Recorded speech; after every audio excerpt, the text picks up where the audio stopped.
What's up, guys? So this is going to be video number 2 today. So I was talking with the same student that I mentioned in the previous video about generalism and or being a generalist, having a generalist mindset. And we touched on the topic of like having specific goals. And he asked me like, what is like the most, I think he asked me this or something on like, what is like, no, he didn't ask me this, I just sent this to him. But anyway, this video is gonna be about like my personal opinion on how to train a beginner, like the most optimal way to train so that you can just do whatever you want. So in my opinion,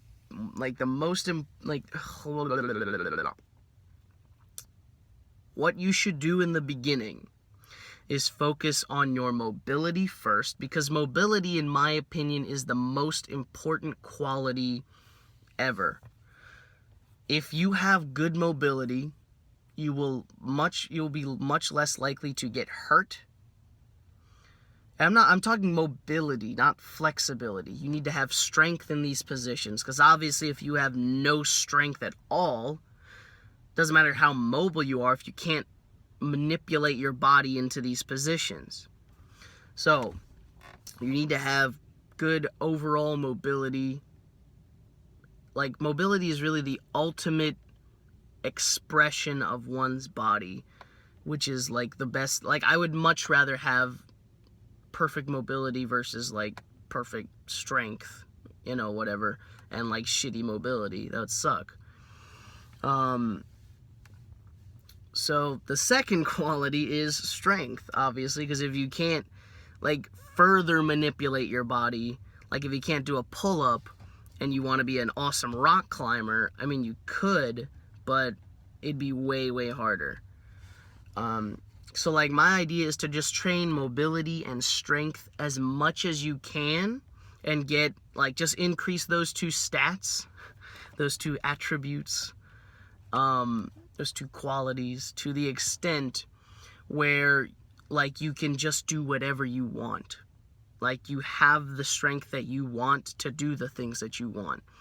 You can support your body on one arm, you can pull yourself up with one arm, you can hold a planche, you can hold a front lever, you can squat triple your body weight, you can do the perfect splits, you can do, like, you can get your ass to your head in a bridge. Like, if you can do all of those things, you can pretty much do whatever you want.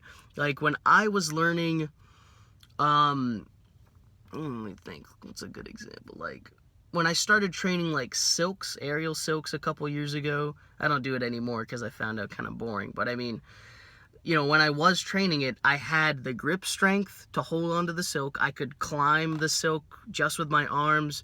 I had my splits and really good back bend so I could make all the shapes. All I had to do was practice the technique to doing things on silk, and that was it. That's all I had to practice. That was a silk session. I didn't have to do any kind of extra conditioning or strengthening or stretching or anything like that, because my body was already prepared for it. When one day I want to learn how to do Chinese pole. I can already do a human flag. I'm really close to like full body flag presses. So like, that's really all the strength you need right there to do like anything on Chinese pole. So like, once I start learning it, I just have to practice the techniques and I can just get good at it. I don't have to do any extra kind of conditioning or anything. That's like what really wastes people's time the most, is doing the conditioning and the stretching to work up to being able to be really proficient at certain skills. So just knock that shit out of the way first and then focus on what you really want to do. So like, I've gotten to the point where my strength and mobility are at the level where I can start focusing more on the things that I really want to do, like breakdancing, my hand balancing, straps, partner acrobatics, regular acrobatics, parkour, rock climbing. Like, I'm strong enough to do all of this stuff. I could still be stronger, and I'm still working on my strength, but I'm working my strength and mobility less frequently. Only once every 3 days for both of those. and I'm still building strength and improving my mobility, but I'm spending much more time actually doing the things that I want to do. Bitch, I do what I want. And eventually I want to get to the point where I'm just only maintaining my strength and maintaining my mobility with like once a week sessions, and every day is just whatever I want to do. That's the ultimate goal. The ultimate, in my opinion at least, the ultimate way to like work up to being really proficient at disciplines that you want to get good at. So that's my opinion on all this stuff. You know, just build a body that can do all these things and then go do all these things. That's it. Hope this helps some of you guys out. Peace.